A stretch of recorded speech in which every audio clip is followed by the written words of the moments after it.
Brief summary. Action control programs influence a person's actions through changes in thoughts, emotions, memories, perspectives, and other mental processes. These programs can arise when a person has had negative experiences in certain situations and they want to avoid repeating them. Action control programs are controlled by the subconscious mind to avoid potentially harmful or stressful situations. They can be triggered due to misclassification of situations and lead to a person avoiding certain experiences or activities completely. The avoidance can result from fear of loss, as a loss of positive emotions, e.g. self-confidence, security, can lead to strong pain of loss. The subconscious mind tries to avoid the pain of loss by, for example, closing off the heart feeling. Action control programs can be a limitation for people because they can be based on incorrect assessments. 2.9.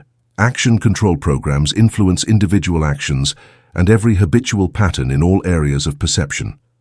Action control programs influence a person's behavior in everyday life. They influence it by triggering psychosomatic stress or symptoms when undesirable actions are to be carried out.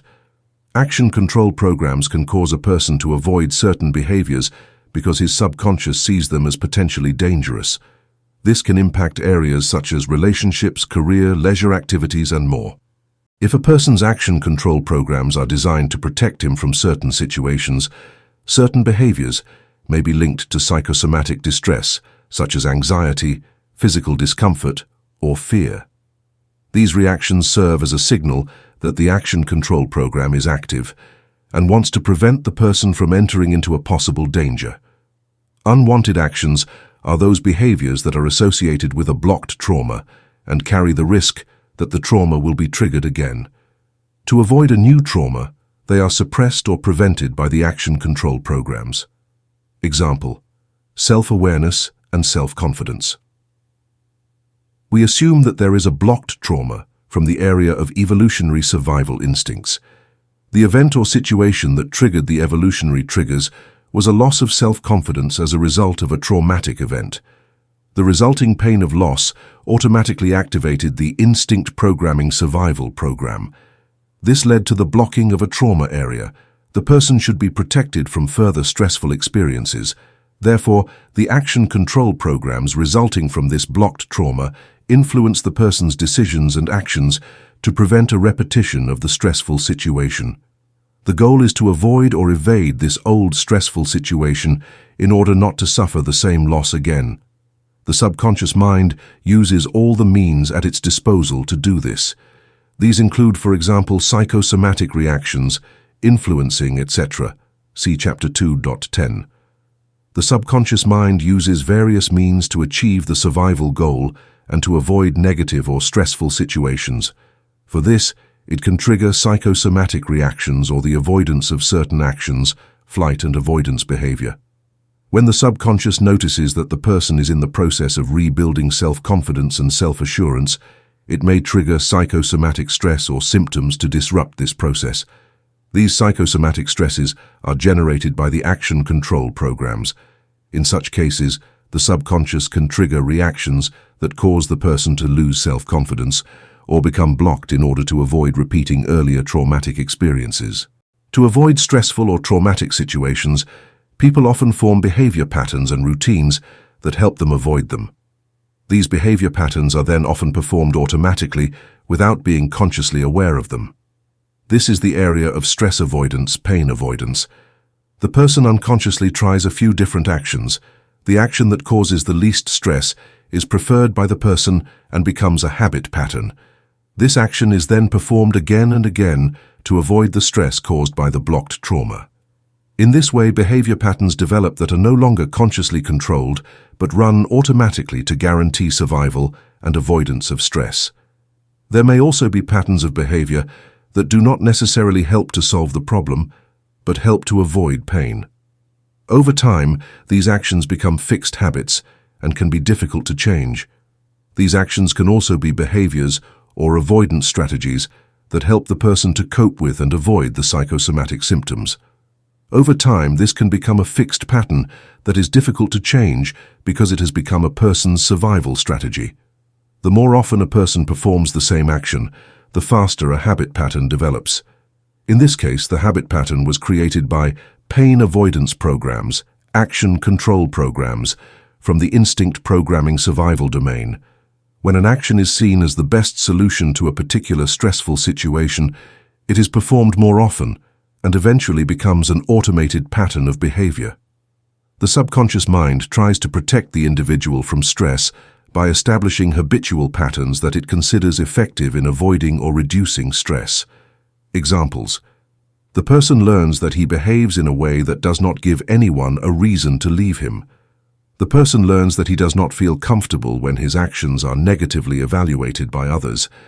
The person learns not to defend himself in an argument. The person learns that if he stands up for himself, then other people will behave negatively towards him. The person learns that it is better not to be unpleasant, otherwise he get into trouble. Brief summary. Action control programs influence a person's behavior and can trigger psychosomatic distress or symptoms. These programs can lead to avoidance of certain behaviors because the unconscious mind classifies them as potentially dangerous.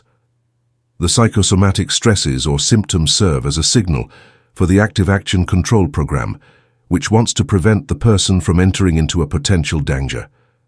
Undesirable actions are those behaviors that are associated with a blocked trauma and carry the risk of triggering the trauma again. Action control programs suppress or prevent unwanted actions in order to avoid re-triggering trauma. The blocked trauma may come from the area of evolutionary survival instincts and has its root in a painful loss. The subconscious mind uses psychosomatic reactions, influence, etc. to avoid negative or stressful situations. When the subconscious notices that the person is rebuilding self-confidence, it can trigger psychosomatic stresses to disrupt this process. 2.10. Thoughts, feelings, statements, health, sensory perception, memory, viewpoint, values, actions, etc. A person perceives his actions as right because he feels bad when he acts differently. This behavior can be perceived by a person as right because it avoids the negative emotions associated with an old blocked trauma being evoked again. The subconscious controls the behavior and actions of the person through psychosomatic reactions and signals in order to avoid a possible stressful situation reminiscent of previous traumas. Therefore, certain patterns of action are perceived as right because they cause the least stress. The action control program in the subconscious manipulates the person's perception and beliefs so that he perceives his actions as right and does not question his behavior patterns. It serves to protect against renewed stress and loss, but can also be an obstacle to positive change. This feeling bad is triggered by psychosomatically generated control impulses. These control impulses are part of the action control program and work to make the person avoid certain actions in order to avoid another trauma or similar stressful situation. The sensations of feeling bad can include physical symptoms, anxiety, or negative emotions. These psychosomatically generated control impulses are generated by the unconscious mind to ensure that the person acts in accordance with his action control programs. The person experiences real control impulses in the form of negative and stressful thoughts, emotions, and body reactions. This is not imagination. These control impulses are not a figment of the person's imagination, but are real experiences triggered by the subconscious mind to influence certain actions. These psychosomatically generated control impulses are real and affect the person's daily actions by causing the person to avoid certain actions or behave differently. These reactions take place at a deeper level in the subconscious and are not volitionally controlled by the person.